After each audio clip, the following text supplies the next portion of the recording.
अधिक मास का 8वां अध्याय।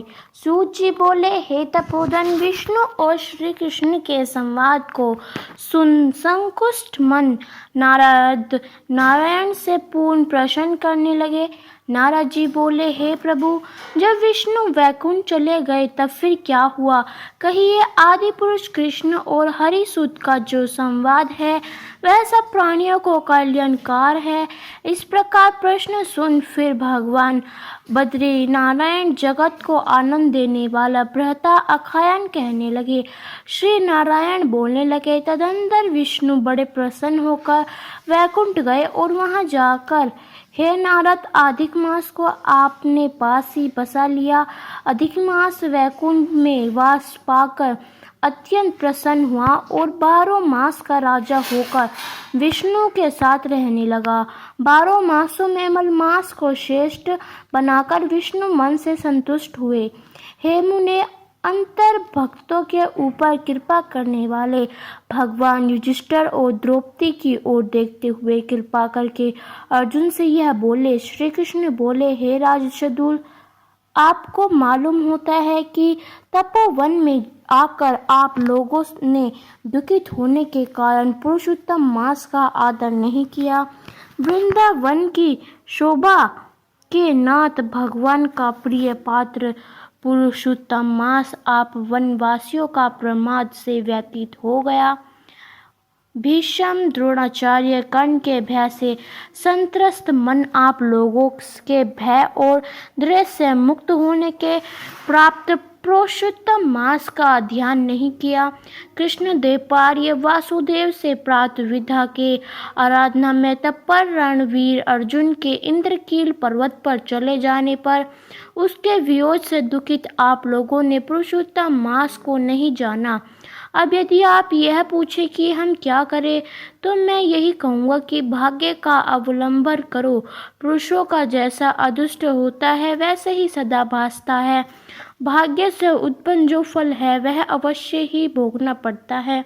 सुख, दुख, भय, कुशलता इत्यादि भाग्य अनुसार ही मनुष्य को प्राप्त होते हैं। अतः अदृष्ट पर विश्वास रखने वाले आप लोगों को अदृष्ट पर निर्भर रखना चाहिए। अब इसके बाद आप लोगों के दुखों का दूसरा कारण और बड़ा आश्चर्यजनक इतिहास के सहित कहते हैं। हे महाराज, हमारे मुख से कहा सुना। श्री कृष्ण बोले, यह भाग्यशालिनी द्रौपदी पूर्व जन्म में बड़ी सुंदरी मेघावी ऋषि के घर उत्पन्न हुई थी। समय व्यतीत होने पर जब 20 वर्ष की हुई तो कर्म रूप से सौभाग्यवान हुई। चतुर्गुण से युक्त अपने पिता की एकमात्र एकलौती कन्या थी। अब अतः चतुरा गुणवती सुंदरी यह पिता की बड़ी लाडली थी। मेघावी ने सदा लड़के की तरह इसे माना, कभी भी अनादर नहीं किया। यह भी ही सही शास्त्र में पंडिता और नीति शास्त्र में भी प्रवीण थी।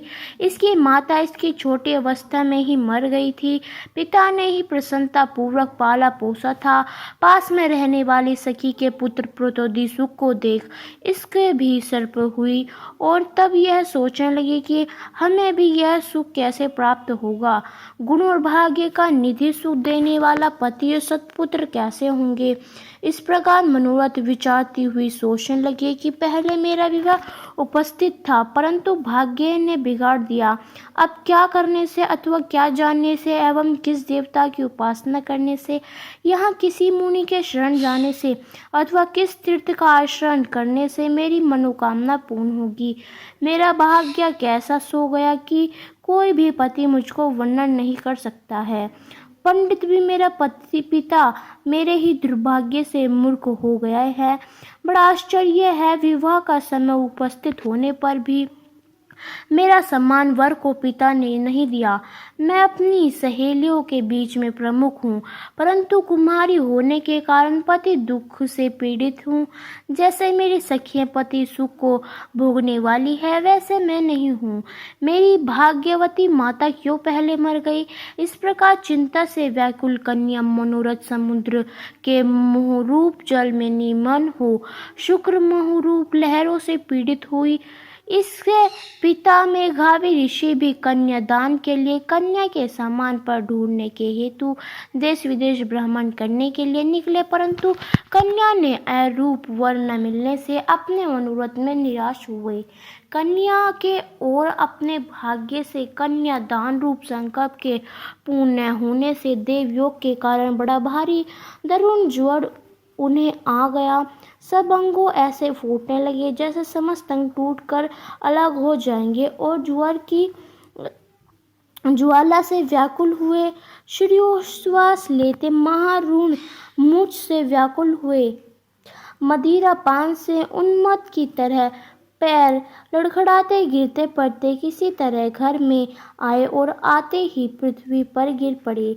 भय से विहल कन्या जब तक पिता को देखने आए तक कन्या को स्मरण करते हुए मेघावी मुनि मरण हो गए और भाग्य के फल रूप बल से एकाक कांपने लगे और कन्यादान प्रसन्न से उठा हो जो महोत्सव था वह सब रह गया। तदंतर पहले किए हुए गृह शास्त्र धर्म के परिश्रम के प्रभाव से संवासना को त्याग कर भगवान में चित्त को लगाने लगे। उस मूर्छमेशु मेघावी ऋषि ने शीघ्र ही नील कमल के समान श्याम श्रीवाणी से सुंदर आकृति वाले श्री पुरुष उत्तम हरि का स्मरण किया। हे रास के स्वामी, हे रामरण, हे प्रचंड भुजदंड से दूर से ही देवताओं के शत्रु दैत्य को मारने वाले, हे अति उग्र दानवल को पान कर जाने वाले, हे कुमारी गोपियों के उतारे हुए वस्त्र को हनन करने वाले, हे कृष्ण गोविंद, हे हरे मुरारी, हे राधे, हे दामोदर, हे दीनाथ, मुझ संसार निगम की रक्षा कीजिए। इंद्रदेशी के ईश्वर आपको प्रणाम है। इस प्रकार मेघावी के वचनों को दूर से ही सुनकर श्री भगवान के दूत चपट पट मुकुंद लोक से आए और उसे मरे हुए मुनि को हाथ से पकड़कर ईशा के चरण कमलों में ले गए।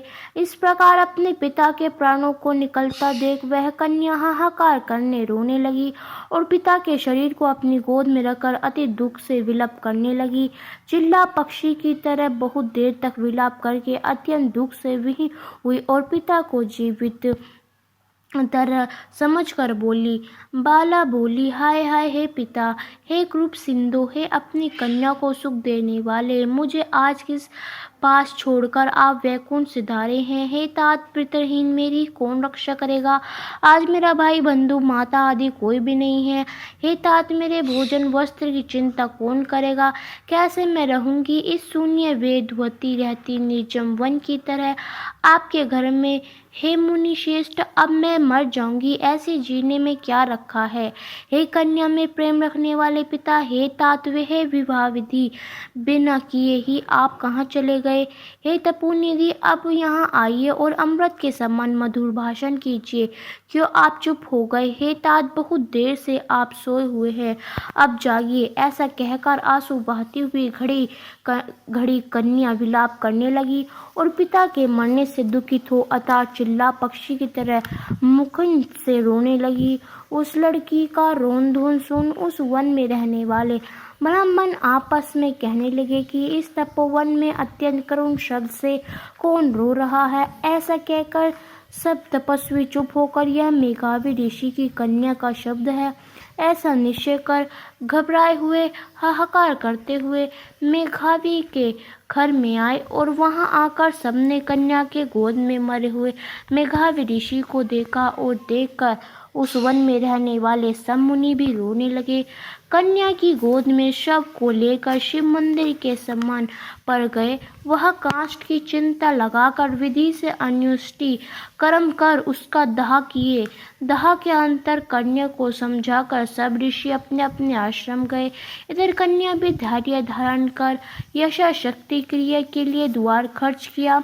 इस प्रकार पिता की मरण किए करके कन्या इसी तपोवन में निवास करने लगी और पिता के मरना रूप दुखी दिन से जली हुई रंभा भी तरह व्यतीत होती हुई एवं बछड़े के मर जाने से जैसे गो चिल्लाती है और खाती नहीं दुर्बल होती है वैसे ही यह बाला भी दुखित हुई।